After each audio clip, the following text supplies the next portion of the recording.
Good morning, everybody.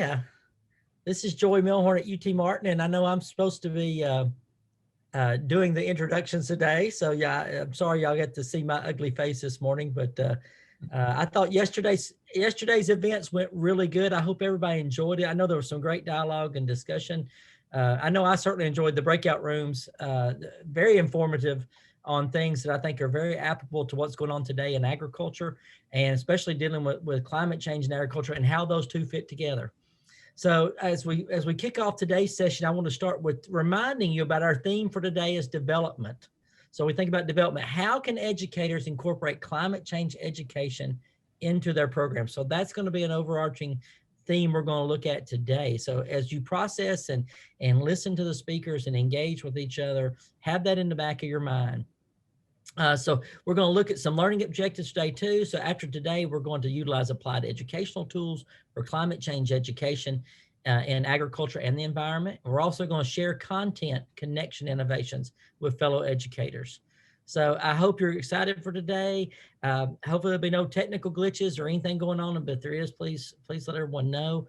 But we're very excited about this, and we're going to be moving into breakout sessions on how can educators incorporate climate change education in their program.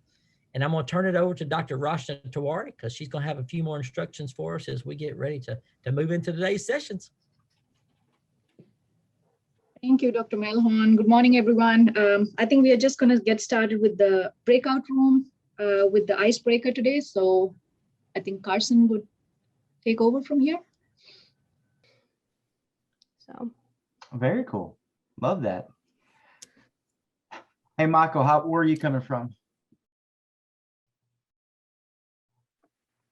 Iuka, Mississippi. Ooh, exciting. What do you teach at Mississippi? Current nothing. I taught agriculture for 13 years in Parsons, Tennessee, and decided to go get a second master's and a PhD. So I'm post PhD right now. Sweet. Where did you get your PhD, Mike? Mississippi State. Do you know my buddy O.P. McCubbins? Yes, I do. Oh, very good. Very good. Good friend, Dr. McCubbins. Trevor, where are you connecting from? Trevor may not be able to unmute. Yeah, there he is. Look at him. Sorry, I am video and everything. I love that. Yeah, I am getting my car repaired right now. It's got a recall on it. So I'm, hey man, I'm we have to double dip the sometimes. I appreciate your energy and effort. Yeah. Well, my background is ag education, but right now I'm teaching biology. But I really like it at Nashville Big Picture High School in Nashville, and it's part of the Big Picture Learning Network. And I've been there for 1 year virtually, and climate, environment, that's part of my biology passion. So I'm kind of coming in to see how I can make it real, generate real numbers. I'm talking too much, so I'm going to stop. But yep. No, Trevor, this is good stuff. We'll have to make sure we keep those conversations going. So we have other friends and connections in Nashville. So my mom actually used to work for, she just retired. That's why I said used to retire in December at Tennessee Tech in Cookeville. And so I'd come into Nashville to go visit and see her. And she worked at the School of Agriculture there. And my good friend Cheney Mosley works at Middle Tennessee State. And then had some good friends there that used to work for Nashville Metro, but they have gone on to different opportunities in careers. So we definitely have to check because I think that we have to sometimes set aside some of our labels as we're working on solving these wicked challenges that were outlined for us yesterday. So Carson, who do we pitch it back to now that we're all back? Well, we're going to open it up to the group now that everybody's back in the room. And if anybody would be so bold and daring as to share out a little bit from their room, any nice nuggets of information that might have come out from those conversations. We'll take the next couple minutes to do that before we move on to our panel. That sounds perfect. One thing that would help with that, if you just raise your hand, guys, and then I can make sure everybody can see and make it easy. So we're looking for those brave teachers to raise their hand and say, you know what, this is what I heard. And this is why I think that's kind of cool about ways that we can incorporate these concepts into our program. Now I did two things. Either, now see, Margot is coming through like a champ because you left me out there on that teacher limb. I do appreciate that. Margot, you should be able to rock out with us right now. Okay, Callie mentioned a documentary, Kiss the Ground. I've never heard of it. So that's something that I've written down to use because this is new. I teach agribusiness and then ag business math and then the greenhouse and landscaping, those type classes. So I really feel like with what they discussed that this might be something that I can incorporate into that class when we talk about, you know, risk management and how those things can be alleviated, and maybe use this documentary to show, she said it was on, you know, sustainable practices and things like that. So I thought that might be a really good opportunity as a way to help, you know, foster teaching climate change. I love that. Callie, I'm going to call you out because, you know, I do that. People get annoyed with me. I would like for you, if you would be so willing at some point today, to start us a discussion thread in the community board about great videos, films, and documentaries to use around this topic so we can start collecting those. And obviously you could start with Kiss the Ground. That terminology in there that I'm curious to hear from the experts, because I'm a very proud ag teacher. I always get mad at teachers when they say I'm just a teacher, but I'm not a climate scientist. But one term that I see thrown out in my reading in the past 3 to 4 months, more and more, I'm not saying it's only been around that long, but just it seems to be crossing my bandwidth always, is regenerative agriculture. And I'm curious about that connection to climate science and climate change education and where they feel that is. And as I looked at quickly at that Kiss the Ground, I believe that's what they were referring to. Are there any other teachers that, I mean, that was a great, just something fun that you heard there. We'd like to hear maybe 1 or 2 more, don't you think, Carson? Gets 3 would be a good number. And if you're wondering about where that hand raising thing is, you click on, it depends on what version of Zoom you have, you click on reactions and you can just raise your hand, boom, real quick, or lower your hand. Y'all going into your shells. All right, Jessica, thank you. So I've got a little bit of background noise. My kids are home and the baby's next to me and he's got something and he's playing with it. But we love that. That's good. I apparently, according to my students, I'm one of the only teachers at my school that tells them about weather preparedness and what they need to do at school in the event of a tornado or a flood or anything like that. And they really appreciate it when I give them that sort of information, which surprises me. But I'm hoping to take the information that we learn here to sort of amp up that weather preparedness. So in the event that they're driving down the road or they're at a friend's house, they know what to do and can keep themselves and others safe. I like that, Jessica. I got to tell you, though, if you're not careful, they're going to be angling at you at the end of the school year to be playing Twister and movies like that. Hey, can we watch Twister? Or some of them tornado action films. Don't let them play you like that. I'm just kidding. Thanks for sharing, Jessica. How about one more, and then we'd have 3, and 3 is all, an odd number is always a good number. That's probably just somebody odd saying that, me. One more group, one more representative, one more courageous person that says, you don't even have to turn your video on. You want to. Jacob, you coming through. I appreciate it. Oh, look at you, even giving me video, making it good.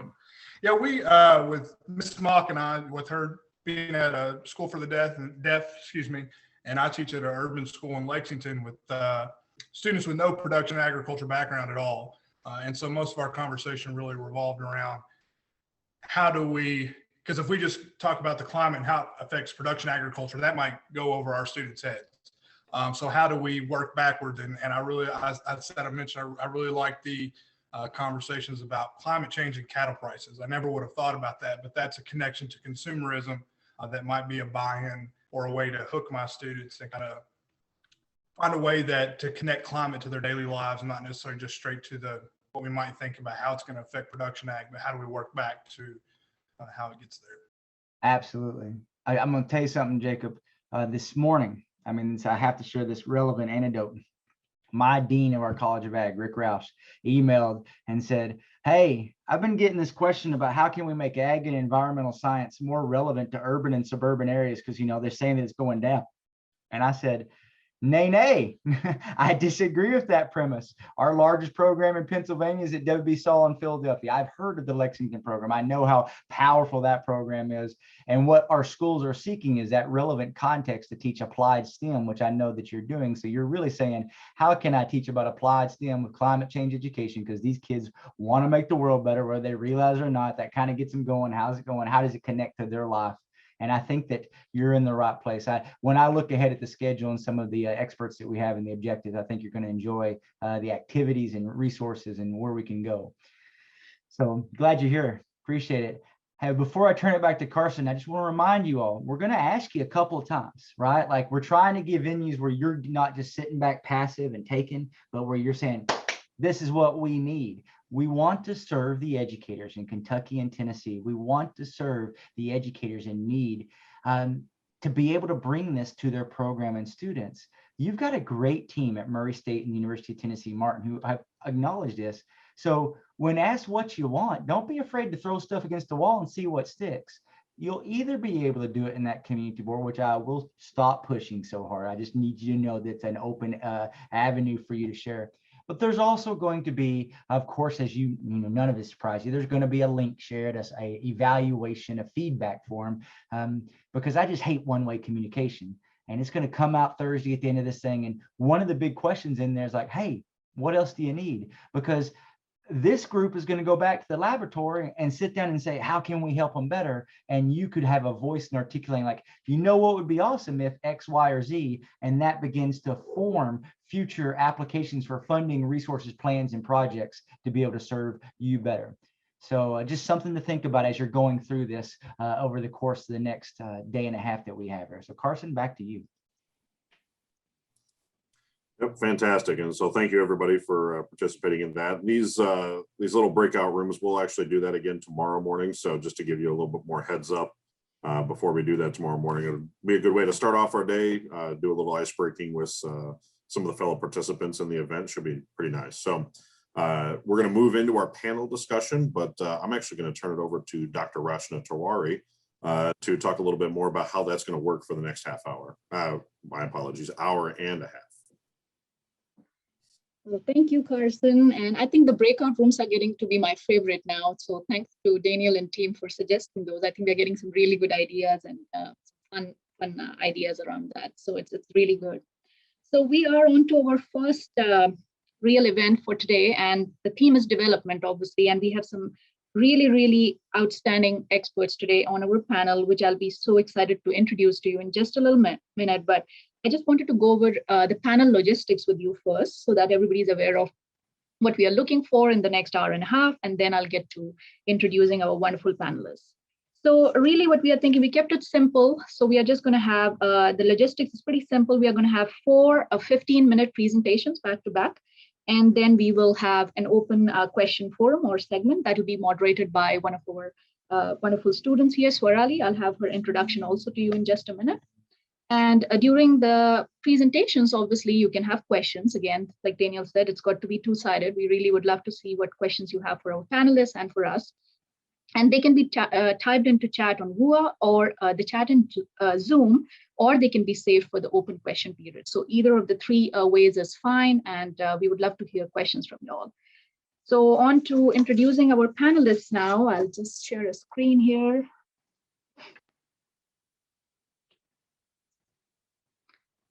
Making sure everybody's able to see my screen. Okay, great. So our first panelist for today is Dr. Eric Pellerin, who is also a wonderful colleague for me and Mark and Joy here at UT Martin. Dr. Pellerin is a professor of wildlife biology in the Department of Ag, Geosciences and Natural Resources. Dr. Pellerin is also the coordinator of the UT Martin Center of Sustainability. He does some really good things with that, and he might share that with you also. His scholarly interests predominantly lie in wildlife habitat relationships, farm and forest wildlife management, and upland game bird ecology. So welcome, Dr. Pellerin. Our next panelist is Mr. Will Tollefson.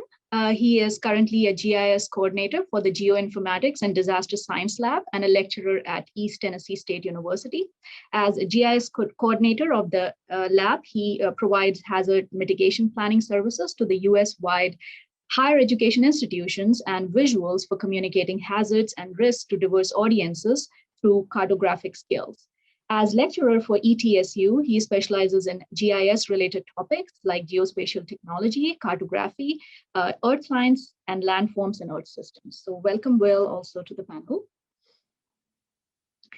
And then we have Dr. Donna McAllister, who is also a dear friend to me from Texas Tech. We went to school together, so I'm so excited to introduce Donna. Donna is an assistant professor in the Department of Ag and Applied Economics at Texas Tech University, based out of Lubbock, Texas.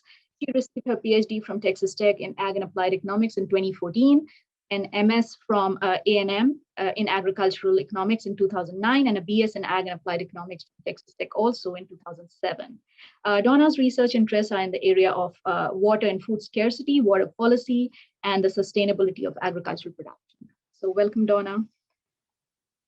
And then finally, we have Carson Letotte. Carson is currently a PhD candidate at Penn State University for Agriculture and Extension Education.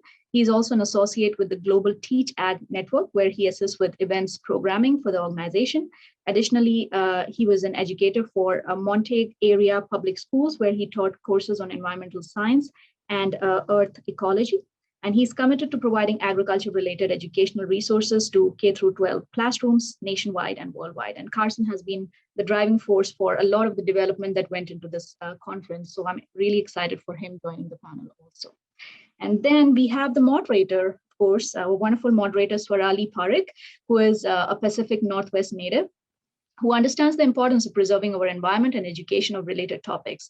Swarali is a rising junior majoring in community environment development at Penn State University, and she has recently started interning for the Global Teach Ag Network since March 2021. Yeah. Okay, we'll go ahead and turn it over to Swarali to start off with our panel discussion today. I think we'll be going straight to Eric and he get kicked off and then he'll pass it through as we go. So Eric, you are on. Great, thank you. Thanks for the opportunity to be involved today. It looks like a great program we have and I'm excited to be a part of it. Can somebody give me feedback that you can hear me? A thumbs up? Great, okay. I'll start by saying that I'm being followed, I believe, by Will Tollefson, who is an expert in climate and climate education, climate impacts, and I am not. But what I am is someone who's been involved in higher education, and I'll talk a little bit more about our Center for Sustainability that does deal with climate issues a great deal. So. As Rashna said, I coordinate that UTM Center for Sustainability that's been around for about 4 years now. And we're a member of ASHE, the Association for the Advancement of Sustainability in Higher Education. Monday morning, I was on the ASHE website looking at a thread, and it was pointed out that the National Science Teachers Association has struggled for decades with teaching about sustainability. The problem is that it's not part of any required curriculum standards, apparently, in most states. So it often falls between the cracks of biology and chemistry and physics and even earth sciences. They published a study that found that although most teachers don't teach it, perhaps largely for that reason, in this particular study, 4 out of 5 parents wish that they did. So we have this issue of nobody has the responsibility to teach it, and the question is who should, right? Anybody could, because it falls across impacts all of our disciplines. But unfortunately, it still remains a contentious topic in some circles. About 6 years ago, my son's 9th grade geography teacher in high school told the class that he didn't believe in climate change and it wasn't taught. We're making progress. I think that more and more It's understood that the evidence for climate change and for human impacts on climate change is increasing and overwhelming and accepted. So now what I primarily deal with is two things. How does climate change affect us? How does it affect my profession, society, me, our culture, in our case here, agriculture? This is the realm of resilience, right? Of mitigating impacts, of reacting to climate impacts. And the second thing that I look at in dealing with climate on our campus at UT Martin is how I or my profession or our culture, or in our case, agriculture, how do we contribute to climate change? This is the realm of reducing emissions, being proactive. So we have both of these. Um, and then I consider both of those both broadly in terms of institutional or governmental policies, and I consider them personally in terms of what I as an individual or we as individuals might do, either reactively or proactively. So UT Martin's Center for Sustainability is the primary way that I work on our campus to address and educate about and inform students about and start conversations about climate. It's primarily not through the classroom. It's extracurricular, and I think that since we don't often have required curriculum standards, we can teach in the classroom, but we can also do a great deal outside of the classroom as well. So I want to just take the rest of my few minutes here and talk about what are some of the things that the UT Martin Center for Sustainability is doing. One of the first things that we do is we try to reach students where they are, and that's to a large degree on social media. So we have a couple of interns every year that are in regular communication with me and with each other, identifying news, making announcements, tips, ideas, conversation starters, and putting it out on Twitter, on Instagram, on Facebook. And that's probably one of the most successful ways that we keep conversations going on our campus among various student groups about sustainability and about climate. We bring speakers to campus, speakers that talk about the status of climate, impacts and expectations, ideas and tips. Those speakers can come on special events like Earth Day or during Sustainability Month in October, or other campus events. We speak to classes, and we actually teach a class or two about sustainability. We present case studies on climate impacts and climate mitigation, and we offer to speak to classes across all disciplines on campus. We speak to student organizations as well. We put that same offer out and have spoken to several. We have tables and booths at events such as Earth Day and other events. We can offer opportunities for students to do carbon footprint calculators or displays of ideas for individuals to lower their carbon footprint. We fund various sustainability initiatives and climate related initiatives. For example, we have purchased a couple of bicycle repair stations. We've purchased recycling containers and paid for signage to promote recycling on campus. We have a couple of electric car charging stations on campus, and have worked with our campus food services and the campus farm to initiate food composting on our campus. We've paid for a couple of hydration stations, water bottle filler stations. So these are all things that provide tangible, useful things that we can do, but also get people thinking about, okay, what does this have to do with climate? How does this play a part in addressing climate? Couple more things I want to mention before I hand this over. One is that one of the main things that we do each year is a campus sustainability grant program. We offer student organizations an opportunity to apply for a competitive grant to do a project that they will do the next academic year that that improve sustainability on campus in some way. Now, those may or may not deal directly with climate. Several of them have. One of the grants that we funded was a light bulb exchange program. A new freshman came to our campus that had lamps with incandescent or CFL bulbs.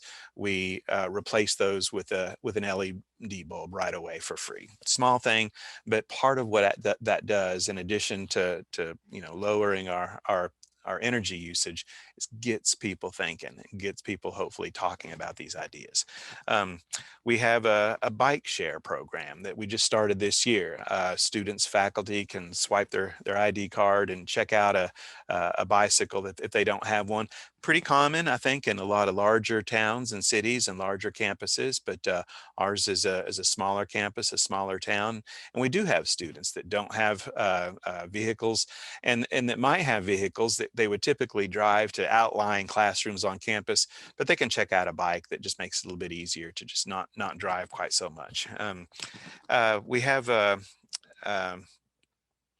we paid for a couple of more of those hydration stations that I've mentioned, again, to get people talking about these ideas. The last thing that I want to talk about that our center has done is probably the most significant thing to address climate, and it's ongoing, and we expect to for the next several years. We recently joined something called the Climate Leadership Network. Now, this is a group of universities, dozens of universities around North America, that have signed a pledge. This is organized by a group called Second Nature. And a university can sign one of two pledges. One is to reduce carbon emissions and reach net zero, which is an ambitious target for universities. The second pledge is to identify and mitigate climate impacts. This is a little bit more of a modest one, but a very doable and a very important one. This first step is what our university has signed on to so far. It involves creation of a task force. As the Sustainability Center coordinator, I'm overseeing that task force. We're meeting later this summer, here next month, to carry out an initial climate assessment to determine in what ways do we anticipate that climate impacts are going to increase in our region? How are they going to impact our students and our community? And this is something that Will can probably talk about a lot more. ETSU has done a tremendous job with their study of this as well. But we're looking at what are the intended increasing impacts and how can we address those? Now, the group that oversees this, Second Nature, has pretty strict standards. We have 5 areas that we need to address. Real quickly, those are our social equity and governance. So, for example, we might determine what are our vulnerable populations, and maybe we can find data that shows that X% of our population in this community is elderly or is in poverty or does not speak English and might be more vulnerable because of these characteristics to increasing climate impacts. The second area is health and wellness.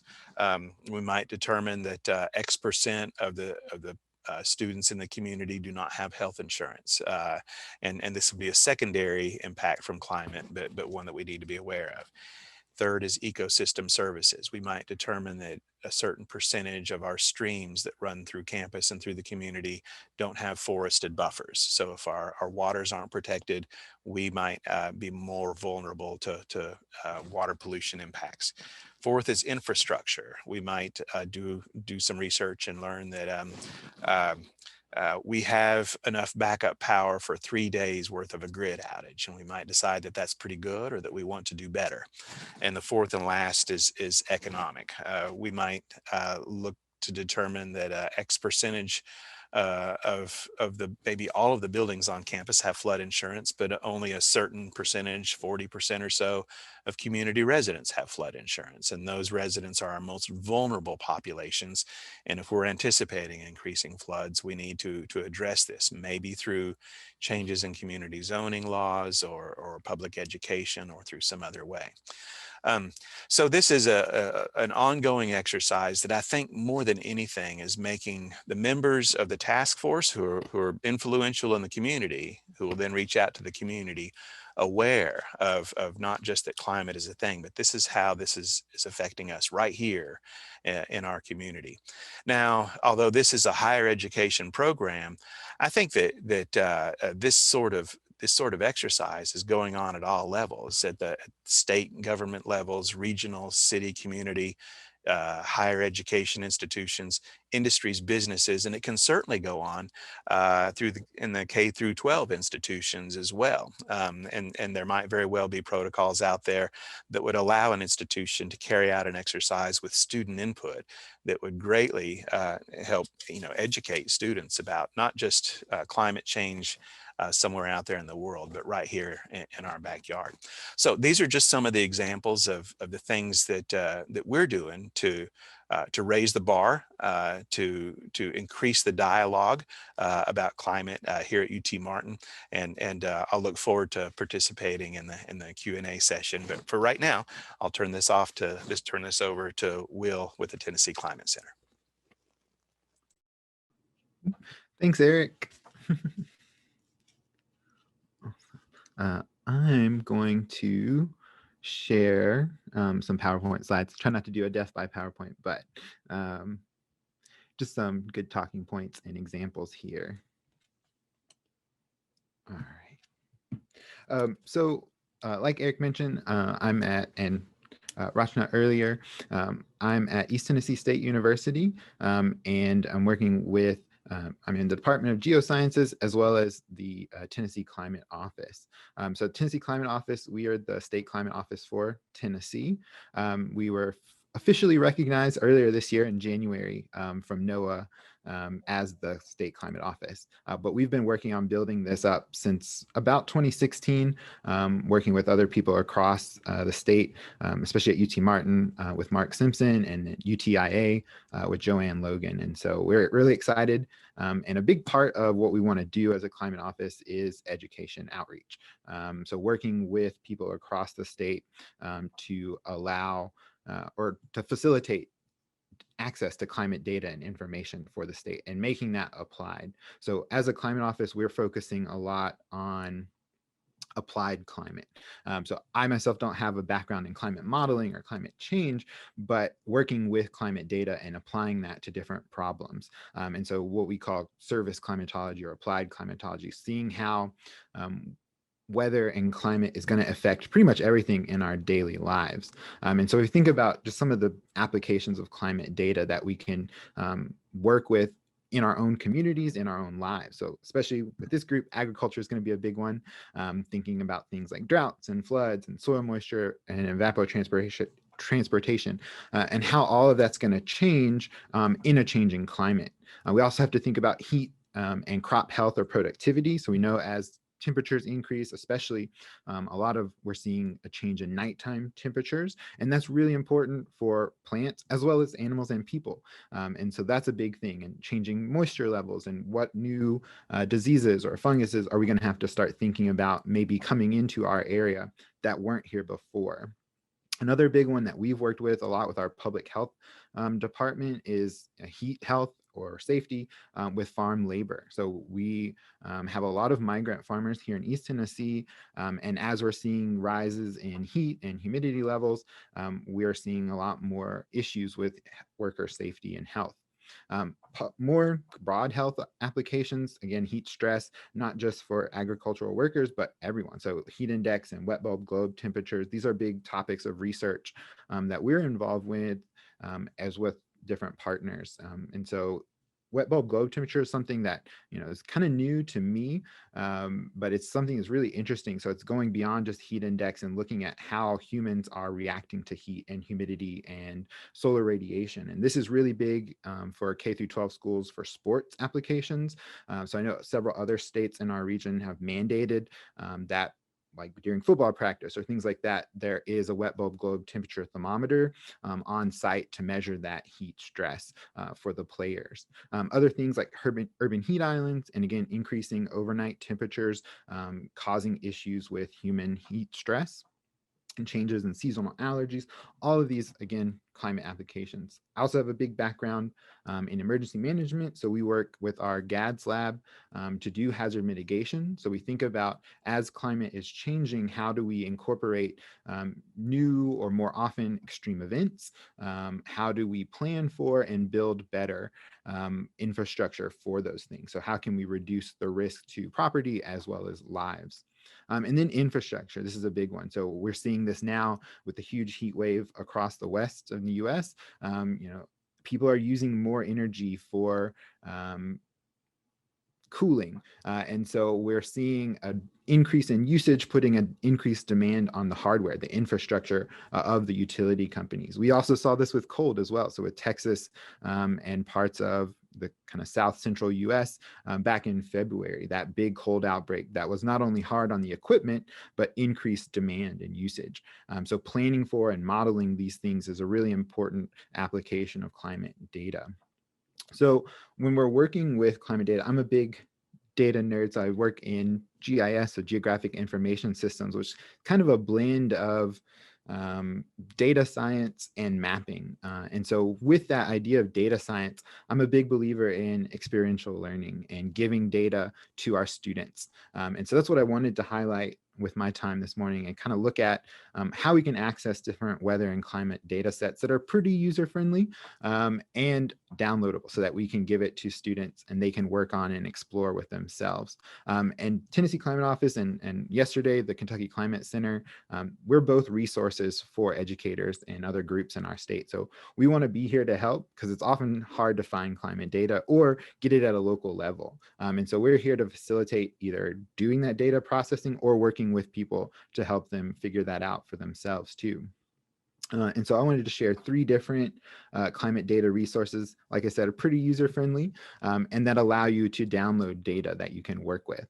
So we'll look at Climate at a Glance, which is from NOAA and the National Center for Environmental Information, drought.gov, or the National Integrated Drought Information System, and then some of the products from our regional climate centers. So with Tennessee and Kentucky, we're split between 2 different regions for climate centers. So Tennessee is a part of the Southern Regional Climate Center, and Kentucky is a part of the Midwestern Regional Climate Center.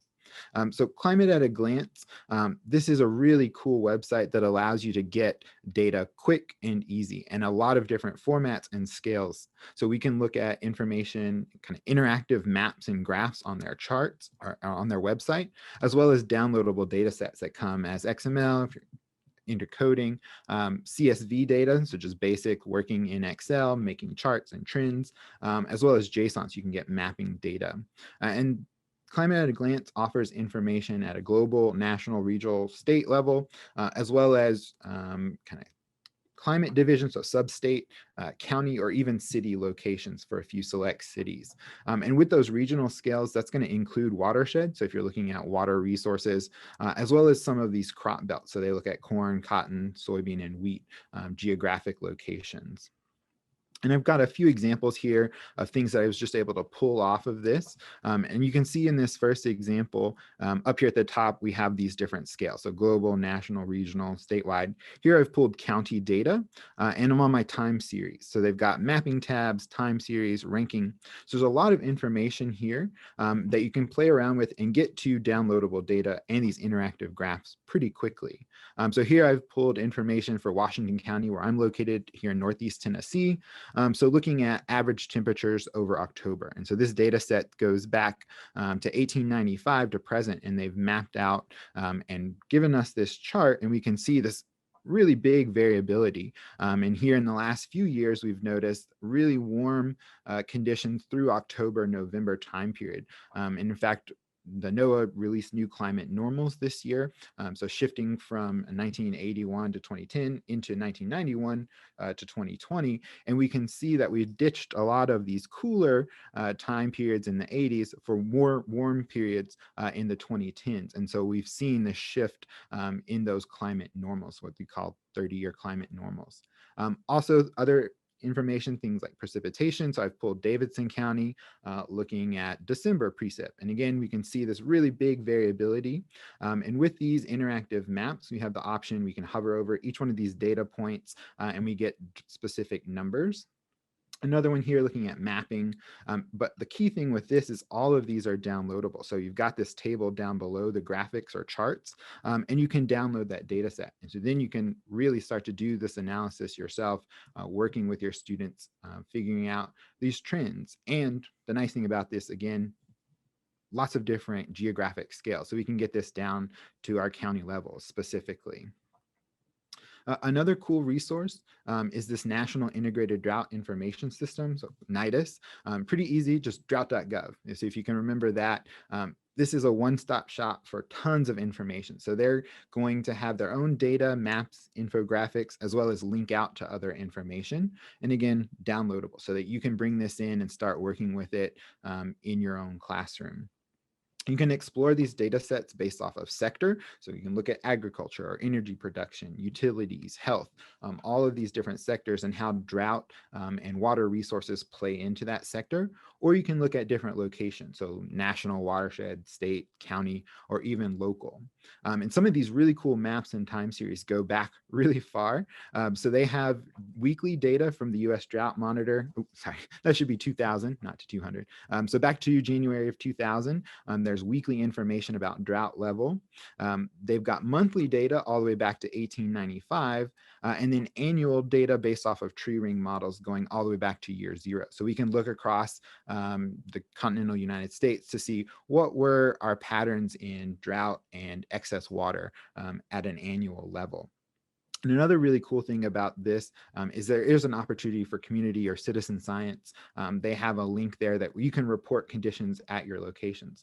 So I know that they're trying to grow this, and I think this would be a really cool place for students and classrooms to get involved. They want locations that are going to have regular input. So not just during a drought, but during wet periods or during normal periods. And you have the option to upload photographs of the environment around you. So build this database to say, what is normal? What does this location look like in November or June or January? And as we go forward in time to build up and feed into this drought information system. I've got a couple of examples here again. So I went and looked for Martin, Tennessee, so just at a location. So browsing the data set by location.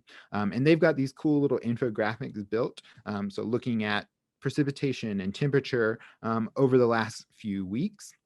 They've got information about drought indicators going back through time, maps, graphics. Again, all of these are interactive as well as downloadable, so we can work with them. And then I've got an example here of some of these historical conditions. So at the county level, I was able to go back and do this timeline. So this is that monthly data going back to 1895. So I pulled from 100 years ago, so June of 1921, and looking at what drought levels were like based off of precipitation and temperature trends from reanalysis data sets, so models going back. And another one here, so going back using those tree ring models for annual data. So I pulled information from summer of 1491, so before European contact. And so we can see that year, based off of tree ring models, we had a pretty big and strong drought across the Southeast United States. So again, time series, cool graphs, maps, but all of this is downloadable. So you can work with this in your own classroom. And then lastly, I wanted to highlight our regional climate centers.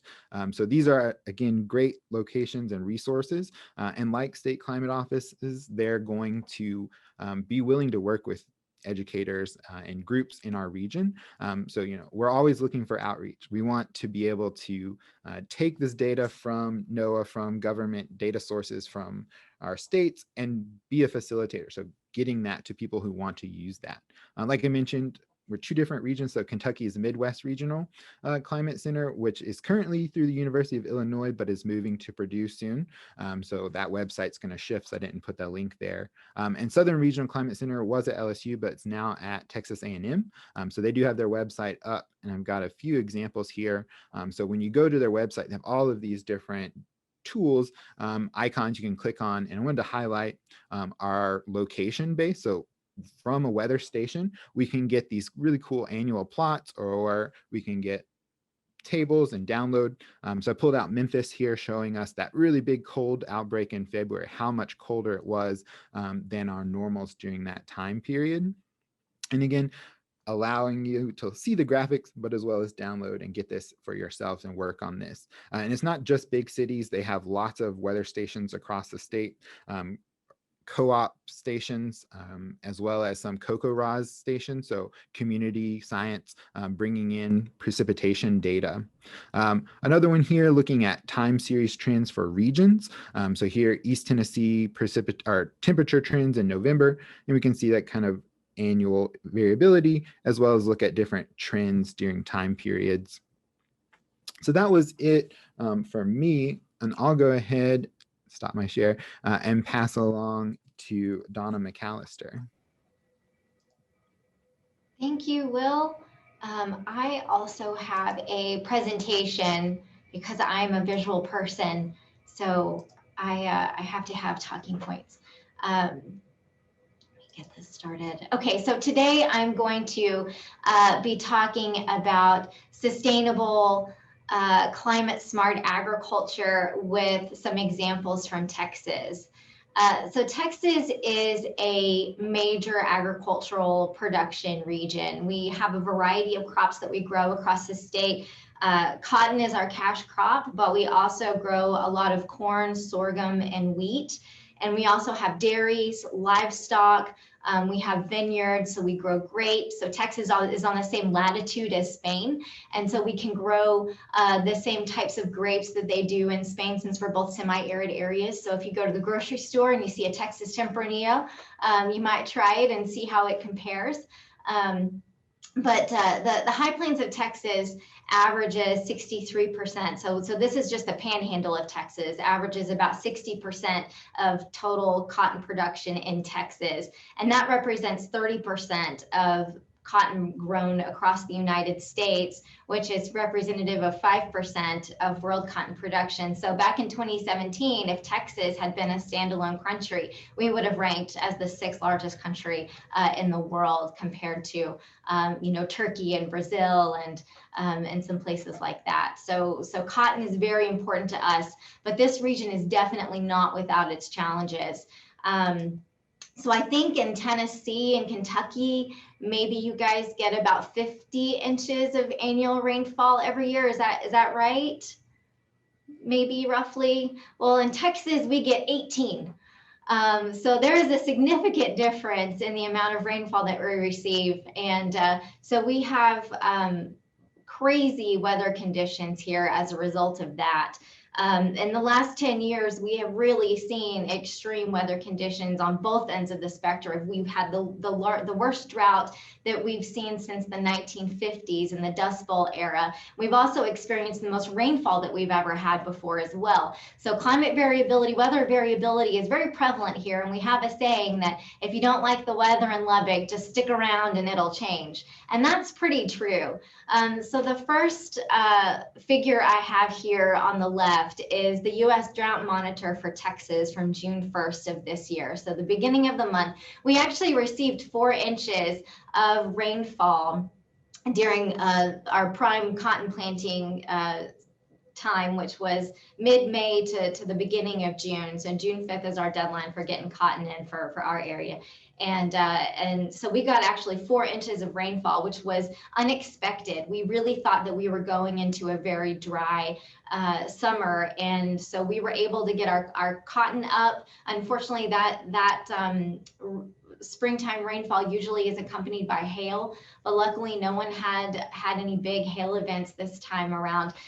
So our cotton is looking really good, but we are still, if you can see from this map, this is the Texas High Plains here, we are still kind of considered abnormally to moderately dry even after our 4 inches of rainfall. So if you look at the figure on the right, this was an exceptional drought that we had in 2011. I don't know if you guys experienced any drought impacts, but it was pretty prevalent across the southern part of the United States. And I think, Rashna, you were here at Tech during that time, so you remember this pretty well. But the entire state was an exceptional drought. And it really is something that has been unprecedented for us prior to that. but it's something that we are kind of expecting to see. So I think if you talk to any agricultural producer in the area, they will tell you that they definitely believe in climate change, because they have experienced a lot of interesting weather events. And do you know what happens when it's dry and we don't get any rainfall and the wind blows in Texas? We get dust storms, which I'll show you in just a minute. So this is a figure of the Ogallala Aquifer. So it stretches all the way from the bottom of the Panhandle in Texas into New Mexico, Oklahoma, Kansas, Colorado, Wyoming, and South Dakota, and Nebraska. So it stretches all across the Great Plains. And this is where we get our water resources. So producers have been very blessed to have this as a water resource. This has allowed us to become very productive agriculturally. Unfortunately, the Ogallala is it's a non-renewable resource. So once this water is mined, it's gone forever. And producers are beginning to see the impact of this heavy water withdrawal from the Ogallala. So since pre-development in the 1950s, we have actually seen a decline of 50% in the saturated thickness of the Ogallala over time. So this red area here is where we are seeing that massive aquifer decline. So the Ogallala does stretch into Nebraska, but it kind of has a break here. It almost looks like it behaves like a different aquifer. This part in Nebraska is largely renewable. And so it behaves very differently than the southern part of the Ogallala.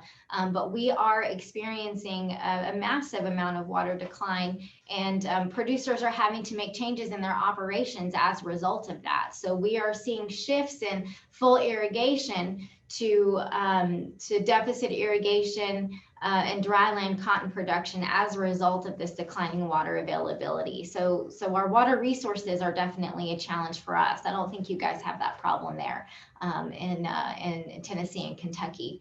But this is a figure of the dust. I have a little video here so you can see, in case you have not had the pleasure of being in one of these like Rachna and I have, but these are called haboops. And they present significant health concerns for us when we have this dry weather, when we don't get rainfall, we're not able to irrigate, the ground is not saturated, it's not wet during the planting months. So this is typically what happens during the springtime when we get our rainfall. This was from a dust storm in 2011, and you can see it just completely blocks out the sun. And that's definitely a major challenge for us here in Texas. But I always say that, you know, women in West Texas have the best skin because the dust is a natural exfoliant. So I don't know if that's true or not, but it makes me feel better.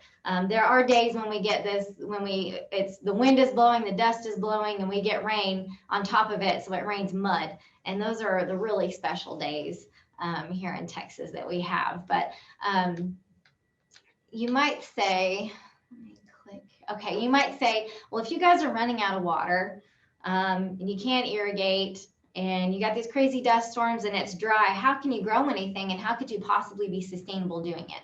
Well, I think it's important that we define what sustainability is, and I'm sure you guys are very well aware of these terms, but there are hundreds of different definitions for sustainability. And during the past decade, it's been on the agenda of the government, agricultural organizations, and most of society in general. And so sustainability, the concept of sustainability is built around three pillars. We have economic sustainability, social sustainability, and that environmental aspect of that as well. So when I talk about an economic sustainability, I'm talking about profitability. For a producer to be profitable or sustainable in the long run, they have to be profitable. They have to have a positive net income in the short run so that they can be still in the game in the long run. And that social aspect of sustainability is related to fair labor laws, fair labor practices, animal health and welfare, and food safety. And then when we talk about this ecological or environmental aspect of sustainability, I'm talking about conserving natural resources, increasing biodiversity at the field level, and things like that. So there have been some changes with consumers lately, becoming more and more environmentally conscious over time, and the brands and retailers are beginning to focus marketing sustainable products. And in a Nielsen survey that I found, 73% of global consumers said that they would change their consumption habits to reduce their environmental impact. And consumers are expected to spend $150 billion by the end of this year alone on sustainably produced goods. So this is becoming very, very important to consumers. And 81% said that it was important for companies to invest in sustainability programs, and 30% of their respondents said that they would actually pay a premium if companies did follow through on their sustainability claims. And so this is something that is definitely important for producers to realize. There are different generational perceptions about sustainability. A survey out of MIT asked millennials how they perceived their environmental attitudes and behaviors relative to the older generations. And then they asked baby boomers and Gen Xers to compare their attitudes and behaviors to their younger selves. And the majority of millennials, majority of millennials believe that they were more concerned than the older generations about protecting the environment, while at the same time, the baby boomers felt that they saw themselves as more environmentally conscious than they did when they were in their 20s. And I think this is a really important concept to hit home because it is important to everybody. So growing up in my house, I'm a millennial. We got dial-up internet when I was in the 7th or 8th grade, and I did not get my first cell phone until I was a senior in high school. And my parents are baby boomers. By the end of 2025, my generation, the millennials, will make up 75% of the global workforce. Gen Z is the generation after the millennials, born between 97 and 2012. And they currently do not have much market purchasing power yet, but the brands and retailers have already started marketing their products specifically to this generation. So these are the students in your classrooms. They are very different, I think, because of their immersion in technology. They are true digital natives. They are very social justice oriented. They're much more likely to voice their opinions because of their communication techniques when they, using social media and texting. And so their biggest issues right now are climate change, gun violence, and cyberbullying. So these are the students in your classrooms, and you as educators have the impact on these students to help educate them as well, because they will start to gain more market share into the global consumption. And so brands now, because of this Generation Z really wanting sustainability verification, there are some things out there like this Filthy Fashion Climate Scorecard, where they are ranking companies based on their commitments to climate change. And so they did an 18-month-long smear campaign against Levi's, where they said that they were too dirty to wear, they were responsible for 5% of global climate pollution, and that they created more climate pollution than the entire country of Russia for a year. So after this kind of smear campaign came out, Levi's developed their own sustainability goals. And then on the Filthy Fashion Climate Scorecard, they ranked them as being one of the best in terms of meeting climate goals. And so that is the impact that this generation is having on the brands and retailers. So it's kind of cool to see. So from a producer perspective, there is a need to document field practices so that we can verify and benchmark that we are really being sustainable in our production practices. And so there is a company out there that's called Field to Market, the Alliance for Sustainable Agriculture. And they bring together a very diverse group of brands and retailers, agricultural organizations, food companies, you name it, together to really promote continuous improvement throughout the supply chain. And so they have developed a program called the Field Print Calculator that producers can use. They can enter in all of their field level data into the calculator, and it will output sustainability scores based on 7 different metrics in the calculator. So this calculator is looking at biodiversity, land use, greenhouse gas emissions, carbon emissions. Let me think. I think that might be all. There's several different ones. And so it'll give you a score, and you can rank yourself to see how you fit with the national scores, with state scores, or with a local score. So you can see how sustainable you're being compared to your peers. And so it's a really interesting tool that are available producers now to kind of assist them with that marketing aspect, just increasing global competitiveness in the market. So the brands are really requesting traceability in the supply chain. And this is just a few of the member companies that are part of Field to Market. You can see that there's, major companies like Kellogg's, Target, there's Wrangler, Walmart. We have some university folks in there. There's also ag companies like BASF and Cargill. So this is a very important group of members who all recognize the need for sustainable agriculture. So there's a project that I'm involved with at Texas Tech called the Texas Alliance for Water Conservation, and it's a producer-led demonstration project that began in 2005. And we work directly with producers to test new irrigation technologies and monitor their water use so that we can try to maintain profitability as our water levels decline.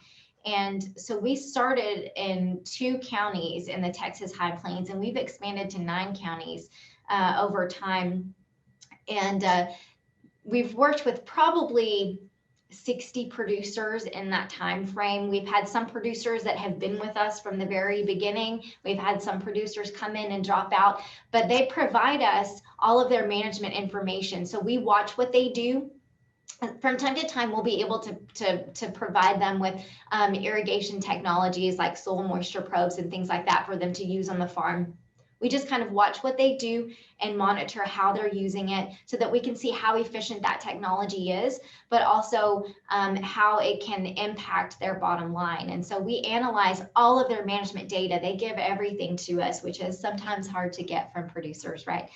They don't really like to give up that information, but our collaborating producers are real innovators in their communities. And so we have everything from their chemical applications to their fertilizers. We know what they're applying, how they're applying it, when they apply it. And all of that stuff is analyzed for economic profitability so that we can see what cropping systems maybe are better than others in this semi-arid environment that we have. What best management practices are they doing? Because we, unless they were involved in this project, we wouldn't know what they were doing at the field level. And so this really gives us an opportunity to see what the producers are doing and how they're using that technology. And because we've seen shifts since the project started in 2005, we have seen major shifts in crop mix over time. So, we were growing a lot of corn. Well, now we don't have the water to do that. So now we're growing irrigated cotton. And my husband is a producer, and he's realized in the past couple of years that he doesn't have the water availability to irrigate an entire pivot.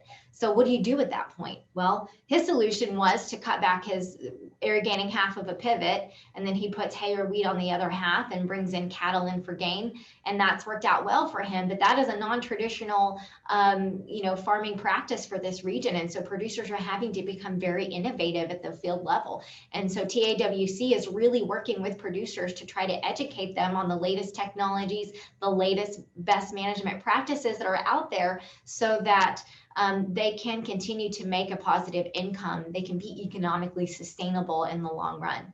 And which is something that is very, very difficult to do right now, especially given our weather conditions, because we never know what kind of year we're in for. And so we focus a lot of our education trying to educate the producers, educate policymakers, educate other folks within the agricultural industry and the public in general. And so by doing that, we have field days, we have field walks, we get people out to the farm, to our collaborating producers, so we can show them what they're doing and what's working. And sometimes we instead of success stories, we talk about things that didn't work, which is also really helpful as well. And we also have a water college that we put on every January where we invite everybody to come in, and we have producer panels, and that's really effective in getting other producers on board, is seeing how their fellow community leaders are performing and what they're doing. And so we kind of use that, train the teacher, train the producer, and then they can help train other folks. And that's worked really well for us over the past several years. So we take that data that we get from the producer, all of that management data, and that's what's required for input into the field print calculator. So all the sites that we have, we put into the calculator. It's analyzed for profitability. We have years of production in the calculator right now from 2006 to 2019. In the calculator, we have about 40 producers representing 34 sites and over 200 observations. So we can really see what that sustainability footprint looks like over time. Not all of our producers grow the same crops that are in the calculator. So, the field print calculator just has major crops, but they have rice, they have soybeans, probably, I think they've got, corn and sorghum and things like that. And so at least 40 of our producers are in the calculator right now. And then those field sizes range from 13 acres to 400 acres. They have a variety of tillage practices and irrigation systems. So primarily we irrigate with center pivot systems, but we do have producers who are running out of water enough that they can't fully pressurize their pivots anymore. So now they're having to switch to drip. And so we see some of that as well. But I think that this has been very effective for us, taking that producer data, turning it into a sustainability metric so that they can see the direct impact of what they're doing at the field level. And they see how important that is in the supply chain, because we really, this is so important, having to link the consumers with the brands and retailers to the actual producers. The consumers want to know who's growing the cotton in their shirt. They want to know where it came from and how they grew it. And this is all coming from demand from this Generation Z. So it's important to get the producers involved, and I think that they kind of enjoy doing this. They enjoy learning more, and so we'll see where it goes from here. But we have seen big changes in the industry, not just in cotton, but I think it's also becoming prevalent in corn and wheat as well. So we'll see where this goes. But that's really kind of all I have for you today. Just a quick, examples of what's happening here and what we're doing. So thank you so much for having me today. And I guess at this point, I will send this over to you, Carson. Fantastic. Thank you very much. I appreciate that. So I'll be honest with you, my talk here is going to be dramatically less scientific. I think that'll be okay here. So I'm going to share my screen real quick, and I'm going to share some slides as well, because I think that's the cool thing to do right now. 1 second here.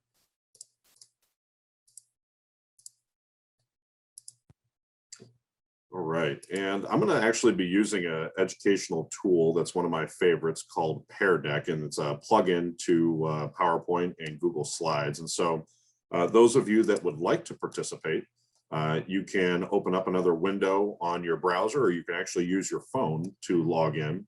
And once this launches, you're going to be presented with the website to visit and a little short code to put in to get you into this presentation. So we'll take just a couple minutes to do this. And once again, don't feel pressured to do this, but this is just something to make it a little bit more interactive if you'd like. So you go to joinpd.com, and then you can type in those 6 letters there. So once again, all you got to do is open up another window on your browser. You can go to joinpd.com, and then you can type in those 6 letters. And that should get you right into this presentation. I'll wait till we have a handful of students in here, and then we'll get rolling. You don't have to if you don't want to, but this is something just to make it a little bit more interactive again. And this is a free tool. You can get a premium version that I actually recommend. I've used that in the classroom for a few years, and it's extremely handy. If you have more questions about that, we can chat in the chat, or we can chat in one of the networking sessions. But yeah, feel free to explore this as an option to add to your presentations. All right, I'm getting some students in there, so wait for a couple more here and then we'll get rolling.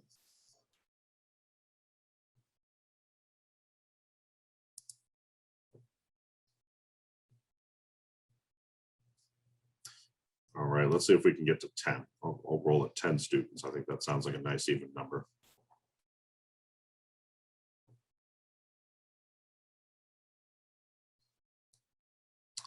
Oh, fantastic. All right. So I'm going to talk to you guys today about working with the Global Teach Ag Network, and more specifically to catalyze those student-led applied STEM projects. And speaking candidly, when we talk about climate change education, it tends to be a really big subject. And I, as a teacher starting off, I had a hard time taking that topic and saying, okay, well, how can I bring this down to the student level? How can I do something to make a difference with my students on that small scale? And so I tried to tackle it through food security. And I said, if I can start getting our food system in my community a little bit more local and starting to implement some of those sustainable growing practices and sustainable food distribution practices, then maybe I can make a little difference in climate change. And so I'm going to take you through a case study of what that looked like in my community and talk a little bit about how the Global Teach Ag Network at Penn State can help you all actually do the same thing in your community. So I'm going to walk you through the problem that I was addressing, the action that I took to do that, and then the assist where the Global Teach Ag Network comes into play. And can I get a thumbs up if you all can see this screen okay? Fantastic. All right, because we're using Paradex, so you know there's an added element of technology here. So you should actually have a prompt on your screen right now if you're following along on Join PD. Any of you doing any projects with your students that relate to climate change? So are you doing some of these actual in the field, in the trenches projects where you're trying to tackle something related to climate change in your community on that micro scale? So I'll give you all just a couple minutes to do this, to type out some answers. You don't need to press enter or anything. I can actually see the live responses as you're going. And then when we get a few here, then I'll be able to share a couple with the group, and we'll chat about those for just a second.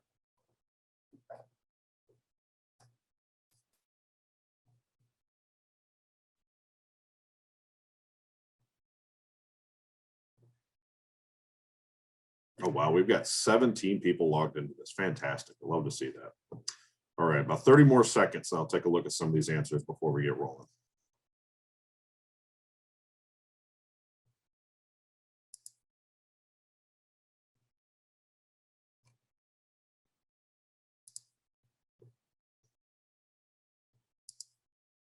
All right, so not currently. Looks like we have a little bit on our soil carbon management, soil carbon markets. Fantastic. Not currently. Previously did a weather station. Fantastic. Yep, at the university level. I wonder if that might be Dr. Pellerin there doing a lot of those cool sustainability measures. New sustainable drought tolerant corn varieties. Ooh, that are red in color. God, I would love to see that. Not at the moment, not this year. All right, so it looks like we have some people that are doing some things and some people that maybe aren't currently doing anything but would like to start doing something. So hopefully this is inspiring to you all that are thinking about taking that first step. And so I'm going to address the problem. And as you can see here, I had some fallow ground next to my greenhouse. It was not only unsightly, but I thought that it could be something pretty productive. And that is what inspired me to rehab the entirety of the facilities around my school to be able to grow some food. And so one of those big problems was that students need a way to take on climate change, but it needs to be manageable at the student level. And I think it's super important for them to be able to work with peers. And I think all of you that have worked with learners know that students really like to have a friend, a buddy to do things with, right? And then from the teacher perspective, I wanted to have these projects that were sustainable and had a community impact.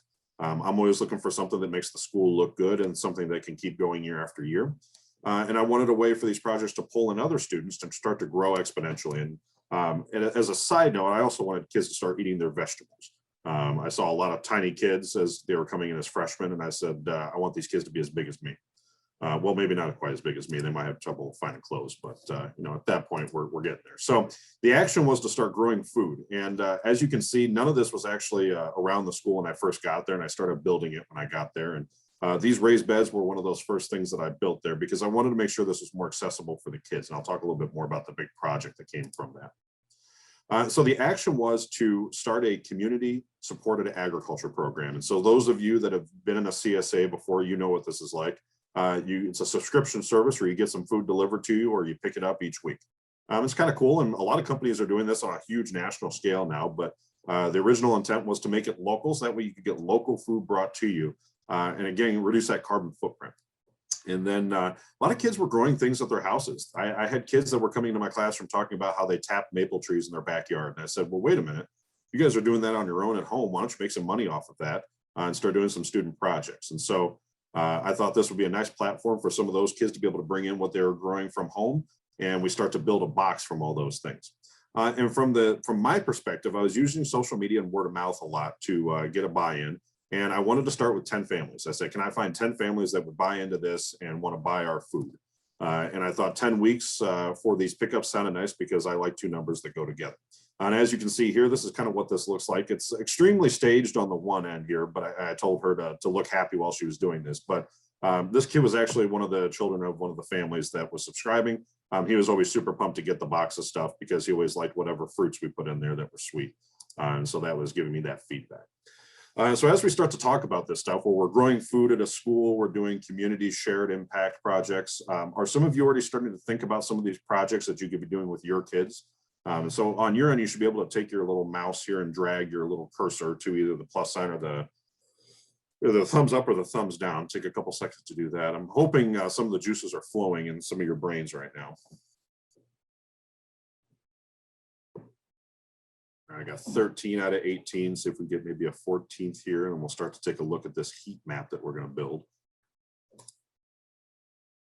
Oh, look at that. Well, we got a couple people that are on the fence, and that's okay. You need a little bit more convincing, and I'm going to do that the next couple slides. But a lot of you are starting to think about some cool stuff. Fantastic. And once again, I want to reiterate back to the objective here is to think about climate change education. And really, there's a lot of different inputs that go into climate change science. And my specific input was I thought that food could be a way to address that. And so that's what we're talking about now. All right, and so here's the assist, and you can see me there in my little mask last summer doing this. And I actually ran a workshop for female athletes at the school because I was noticing that our female athletes had really poor diets and there was a lot of social pressures that were going into their choices in food. And so I said, well, why don't we start running a workshop to teach them a little bit better nutrition? And I actually played in perfectly with this because I was growing food at the school, so we could actually eat the food that we were growing at these workshops. And so this is the triage that we have. And so the assist was I needed a way for these students to start their small businesses, right? And so this is one of my students that was actually the one that was tapping trees at her house, and she actually wanted to pull in a friend to start making some jam. And so I needed some capital for these students to be able to do these things. And this is where GLAG Junior came in. And so GLAG Junior is a program that we run here at the Global Teach Ag Network. And students engage in these cool food security modules. They start to learn about the UN SDGs. And at the end of it, we can apply for a grant. And it's a classroom grant that helps fund some of these projects that have to deal with GLAG Junior. And so I thought, well, why not apply for one of these grants and see if I could get some capital flowing into making this project happen. And so what ended up happening is I had my students go through these modules. They started learning about food security. And then we applied for the grant. We actually got that grant, and we were able to start our school farm and start the CSA program. And HDC stands for Henderson Distribution Company. So it's a company that one of my students actually started to get this rolling, and that's her right there. And at the end of this, we actually had 1,000 pounds of food that came out of the school farm, as well as the other farms around the area that these students were living at, where we started to pull in these produce items from. And I had one student that was employed all summer and generated revenue for 7 more students to start their own business. So, you know, when we're looking at things that can grow exponentially, this is kind of how it works. And what we found was we made a pretty big impact in terms of making food local and doing our own little ways of working with climate change. And so if you want to check out anything more here, once again, I put this in the chat, and I'll reiterate that all these slides from all these presentations are going to be uploaded onto Whova. And so these links here, you'll be able to click on those at your leisure. But GLAG Junior is that program that we run here at the Global Teach Ag Network that will give your students some of the supplemental education on food security, and we're going to tie that to climate change. And you'll be able to go through those modules. If you want a podcast to get going with that, we have a podcast as well. And if you have any questions, you can email me. But yeah, basically is a program that we sandwich together that content with this grant program that actually make this stuff happen in your classroom. And we should be good to go. Thank you very much.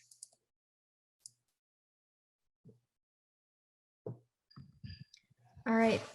Thank you, Dr. Pellerin, Mr. Tollison, Dr. McAllister, and Mr. Latat for those wonderful presentations.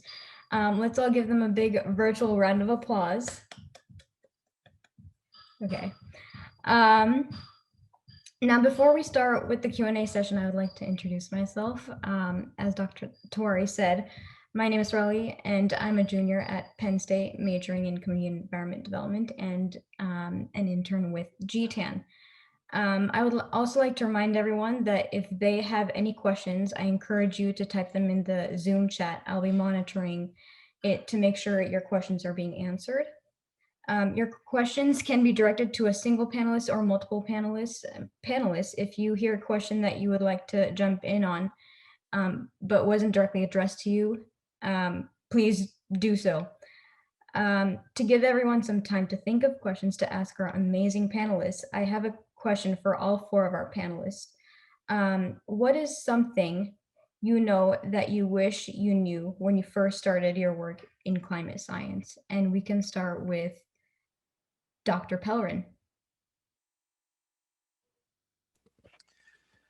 I'm on the spot here. Okay. I think that when we built the Center for Sustainability, what's the phrase? We built the plane as we flew it,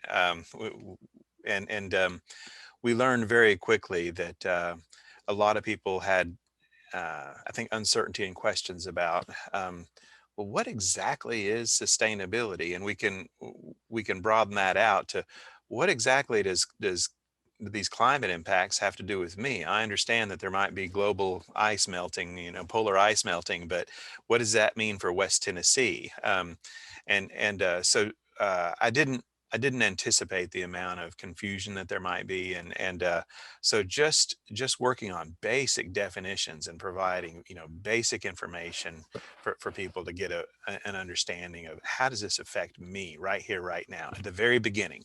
And once we learn that, I think that's been a part of our operating procedure since then.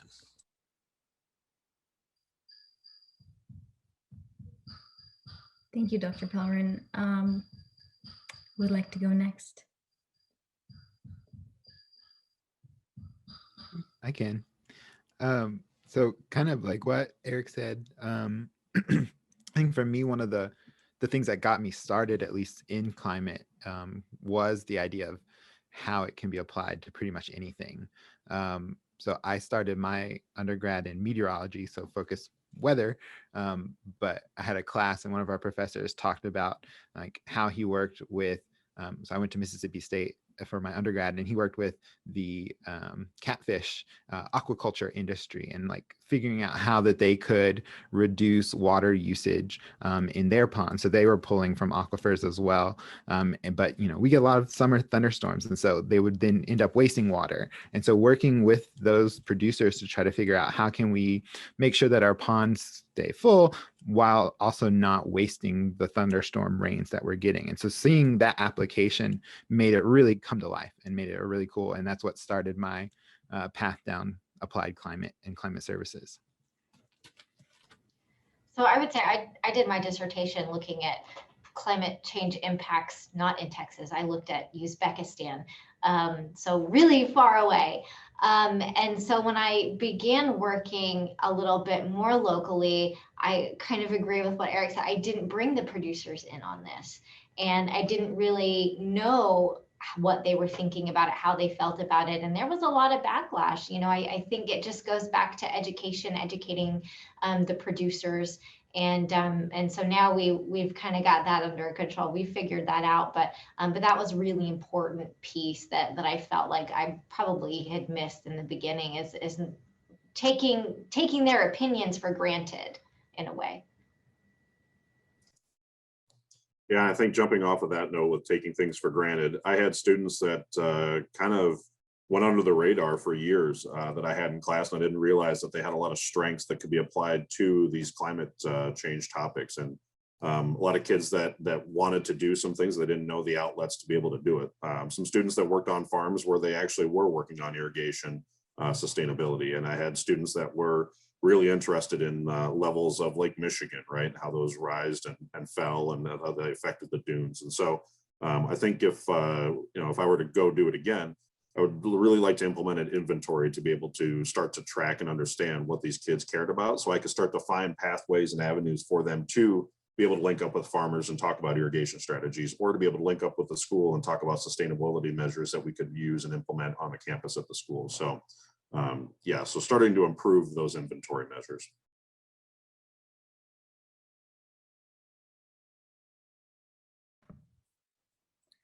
All right. I hope you guys are thinking of questions. I'm gonna give you like a minute or so to put them in the chat.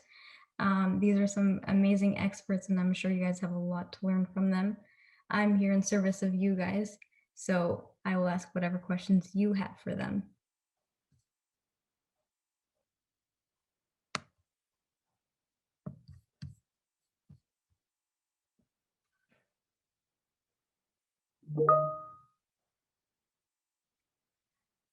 Okay, Dr. Pellerin, going back to your original presentations, have surveys been done to assess the percentage of students on campus who want more sustainability? It's a good question. The answer is yes. As a matter of fact, the way that our sustainability center is funded is like a lot of universities, through a green fee. And when we first took this proposal for this center to our chancellor, he said, "This is a great idea. Nobody's not going to want to do this, but I don't have the money to pay for it. You need to get support for a green fee." So we started with the Student Government Association. They said, "Yep, we'd love to do it, but nobody likes to pay more fees. It'll be, we were asking for a small fee, but they said, can you show us the data that students wanted?" So with a group of students, we conducted 2 surveys, one for all of our freshmen, entering freshmen, and one for the student body at large, asking essentially, would you support a $5 per semester green fee to create a center for sustainability, to carry out projects and actions to support your values with regard to sustainability? And both of those, the results of both of those came out in the neighborhood of 70 to 75% in support of the green fee. And we took that to the administration, and that went up the line, and that resulted in our successfully implementing the program.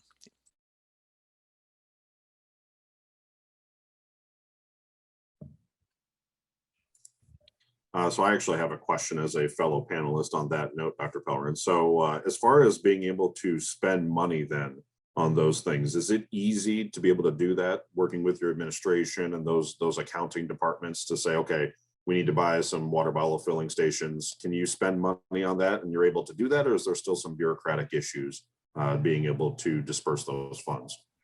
That's a good question. It works pretty well. That green fee goes directly into a fund that I have direct access to. And what makes it especially easy for me is we have a departmental manager who manages that money for me. I tell her what we need to spend money on, and she tells me if I still have any money to spend, and it works pretty seamlessly. It's worked very well. Whatever money we don't spend each year does roll over, so we do get to keep it, and that's not always a given. I'm told that some universities, they have to spend it or lose it, and there have been some unhappy surprises when people didn't realize that, but we're able to keep it and roll it and build for larger projects in the future. So it's worked very well for us so far. Awesome. That's good to hear.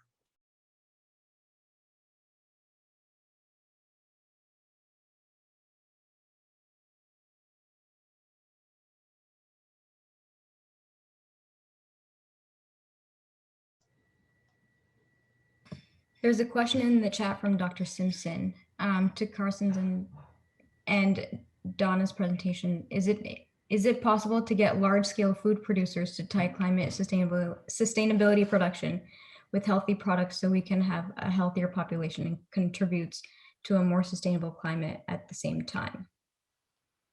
So I think there's a couple of questions. I'm going to take a first stab at this, if that's okay, Carson. So if anyone's interested about TAWC and our activities, I included the YouTube link and our university website so that you can see everything that we have going on. All of our conference presentations are usually recorded and posted on the YouTube channel. So you can go and see if you're interested about the issues that we have here locally. So I think there's a question too about shifts in ag management practices and cropping patterns. This is definitely something that we have seen in the last few years with regard to our climate variability. So in the northern high plains of Texas, so this is the very top of the Texas Panhandle, this is an area that has grown a lot of corn, and they have really started to see a shift in that water thirsty crop corn moving to more drought tolerant varieties like cotton. So they have recently invested significant dollars into building new cotton gens because they are really expecting a massive shift in crop mix there. And then, you know, as you move further down into the Panhandle, we've moved out of corn for a long time, but so we're in, you know, irrigated cotton, and now we're seeing a shift out of irrigated cotton into dryland cotton or dryland grain varieties like sorghum and wheat, and more of a grazing type of cropping system. So things are definitely changing here. And with regard to the other question, you know, I think our producers are the most sustainable producers in the world. And I think it's because they have to be, because everything has that economic cost to it that's not at the field level. So producers are very cognizant of what they are doing on the farm because there is an expense that goes with it. And so that takes away from their profitability. So I definitely think that this is something producers are very aware of, and they are just doing it naturally out of necessity. Yeah, and I think on that note, you know, we talk about that messaging, right? So how do we know that these producers are doing these amazing things, right? And how do we get that message out to a broader audience? And I think what we as educators have as the tool in our pocket, right, is this captive audience of younger people that are going to hear this and they're going to talk, right? Because that's what they love to do, whether it's going to be talking through a cell phone or talking to each other, they're going to be spreading this message. And so I always used my classroom as that conduit and that platform to be able to take what my local producers were doing and to use it as real case studies in my classroom, right, to showcase what great things they were doing. And one of the larger hog producers in our area that had just built a CAFO was suffering from some pretty poor communication from the community and having trouble with that image. And being right on a river, there was a lot of community backlash from it. And so I felt it was my job to take what that hog farmer was doing and really put it in a light to my students that was more positive, and talk about the things that he was doing that were really actually pretty sustainable that people just didn't know about because they had heard one thing and thought another. And so, you know, with the initiative that I was working on, I actually had a little newsletter that went out each week with those CSAs that highlighted each one of the producers that I was working with. So each week I highlighted one producer and talked a little bit about what they were doing. And so really I think that's how we start to churn this tide a little bit, right? Is to take this information and the things that we're seeing, start to put it out in really easily disseminatable forms that are going to go out to the community that they're going to see firsthand.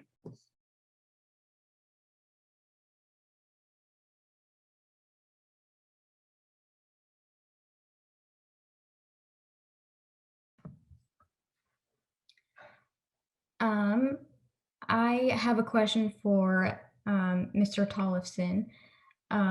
Do our students at the secondary level need to learn GIS? If so, how should we go about taking steps to begin that process? Because I believe that a lot of like understanding climate modeling and how it impacts our area, it helps to see it visually.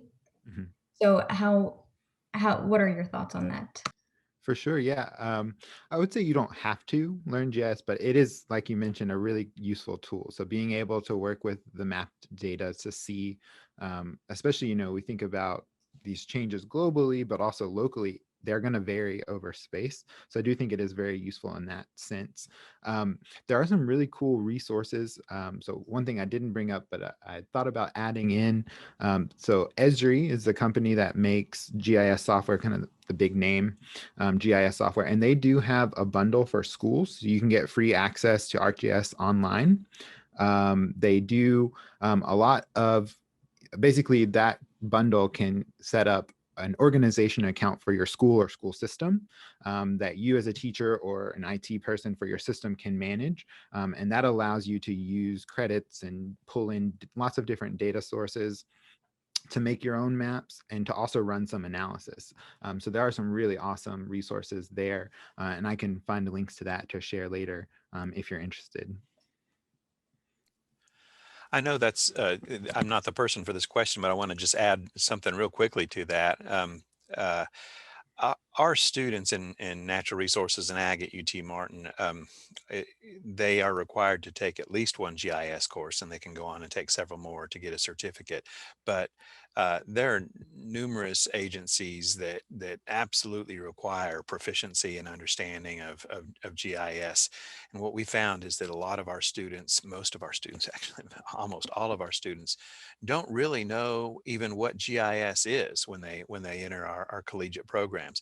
So although proficiency in GIS at the secondary level might not be critical, any help that you can give in helping them understand what it is, so it's on their radar, I think is extremely useful, because they need some convincing when they get to college a lot of the time, that this is in their best interest to really start learning this program.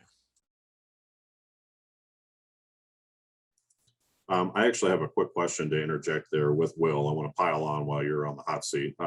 So we're working with GIS, right? And then we're working with these large data packages. And it seems like, man, every week somebody has an issue with data security, right? And like what kind of risk these pose. And I understand that there's a little difference, right, between an oil pipeline and looking at climate data. But is that a thing that we need to be thinking about in terms of data security and where this data gets applied and managed? I would say, I mean, I know on the data producer side, that's definitely a concern. So one of the resources that drought.gov, they are using the National Drought Mitigation Center, which is run through University of Nebraska, Lincoln. And they had an attack just like last month. So a lot of their systems were down for a while because of that. So I definitely think that's something of growing concern. I think from using the data side, I haven't seen or heard of any concerns or issues. With the ArcGIS Online, there's a kind of feature called the Living Atlas that Esri maintains, which is a really good kind of source for bringing in data. And that, I think, kind of takes the burden off of you as a user, because you're being able to use their data set and it's all in the cloud. So you're not really doing anything on your machines or bringing in stuff that would pose that kind of a risk. Awesome, thank you. All right, in our last couple minutes, I would like to wrap with one overarching questions for all four of our panelists. And I won't put anyone on the spot, so whoever's ready can go ahead and answer. So the question is, what is one question that you would have hoped somebody would have asked you in this Q&A session that you didn't get to answer? And then answer it.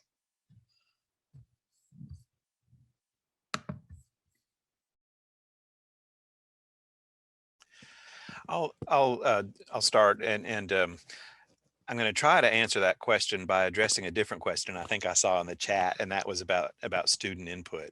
And I think student input is absolutely critical. When we started exploring this idea of having a sustainability center, I was told this is great, and I think that it'll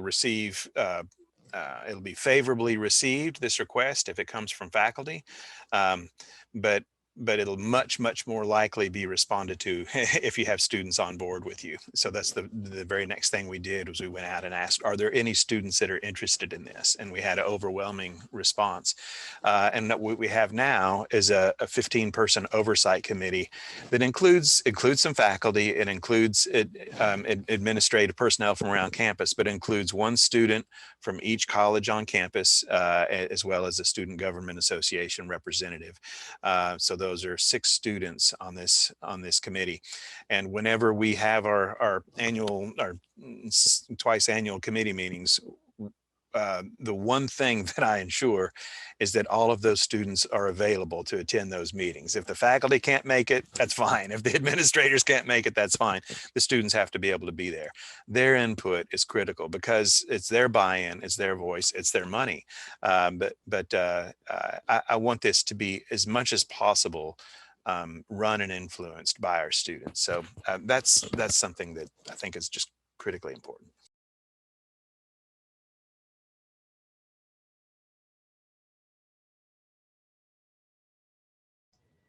I can answer a question I think that Jessica brought up is what can we do for those not in college?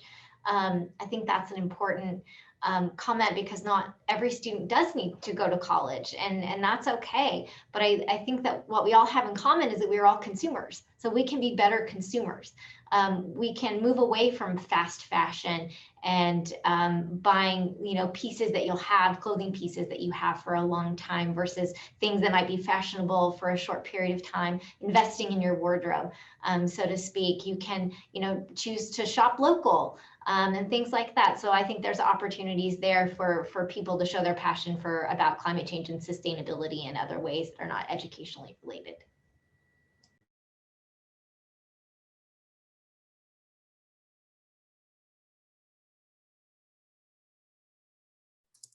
Yeah, so I'm going to hop on board in terms of that pro tip with Dr. Pelrins that you roll out a group of students in front of the school board. It's hard for the school board to tell them no, right? So yeah, I mean, you're using almost a cheat code when you use the kids there, and the younger the better, right? Like you're going to get them in there. But I think also to leap off of that as well is their parents are a pretty valuable asset, and I think at first I really tried to fight against the parents because I was like, oh man, they're just helicoptering around and. I don't know what my kids are telling them and they're just getting in the way. But when you find the right group of parents, they typically also know other parents that are like-minded with them. And the ones that really want to help out and do something, you can take that powerful tool. And as long as you point it in the right direction, it's going to actually get a lot done for you, right? It's kind of like a lawnmower that you want to just point in the direction and mow grass, right? And so I had some parents, especially the ones that were coming from farms that wanted to help out and do stuff. And I got a ton of free produce by way of that, right? That a lot of them just said, hey, yeah, I grow and I produce a couple tons of asparagus every day, and what's 100 pounds of asparagus off of there. And I wouldn't have had those opportunities had I not engaged those students to talk to their parents and to get on board. And so I think for a lot of these things, when we talk about these initiatives, and especially on a smaller community, the parents can be a pretty powerful tool if you find the right ones, and then they talk to the other parents that pull in as well.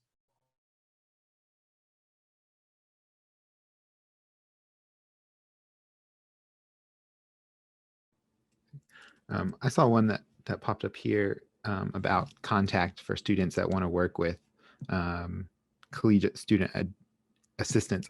I know that is something, at least in Tennessee, we're trying to hope and grow a network like that. So earlier this month, actually last month, we hosted what we called the Tennessee Climate Data Summit.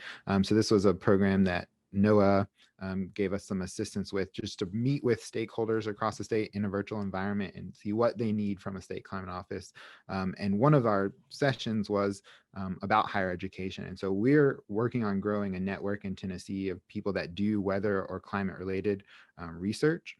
And I know that we all are interested in working. So we're going to try to pull together like a network there for people that could be potential resources. One of the really cool presentations came out of TSU there in Nashville, and they have a soil science lab where they're looking at how climate change and different crops are playing a role in how much carbon is being put back into soils, or vice versa when we're pulling out and using those different resources. And that one got a lot of interest. And so I think this idea of just we're branching out, and definitely I can hope that the climate office could be a resource for sharing that with educators across the state. And I'm sure Kentucky would be very similar. Thank you to all the panelists, Dr. Pelvin, Mr. Tollison, Dr. McAllister, and Mr. Latot. You guys are doing the very, very important work of, the educators are doing the very important work of empowering our future youth. And thank you to all the panelists for passing all that great information. Now, as a college student and a recent high school grad, there were three things that really stood out to me. One, in this conversation, one was getting input from your stakeholders. So whether that be students, whether that be the professionals that you're working with, like the ag producers, getting their input in the projects that you're doing for them is really important. Number two is the hands-on learning, or like project-based learning. When Mr. Latot's garden program, for example, Mr. Latot spoke about his garden program funded by GLAG Jr., or Mr. Tollefson talked about handing over open data for GIS purposes, or Dr. Pelren with the Sustainability Center and including students into his projects and outreach programs. And then number three, I realized that that climate science is a very interdisciplinary issue. You have to include all the producers, you have to include all the points of views that are involved, and that includes environmental folks, economic folks, and people in the social realm. So again, thank you for allowing me to facilitate and being in service to you guys. Please keep the questions coming and the discussions rolling in the Whova app, and I will now pass it along over to Dr. Simpson. Okay, thank you all panelists. Thank you, Swarali, for moderating the event. This is an extremely informative set of panelists we have, and I might add to what Will said about, and also Eric said about GIS, is an incredibly powerful tool to visualize and understand the role of climate and apply it to other aspects of life, not just agriculture, but everything that you can think of.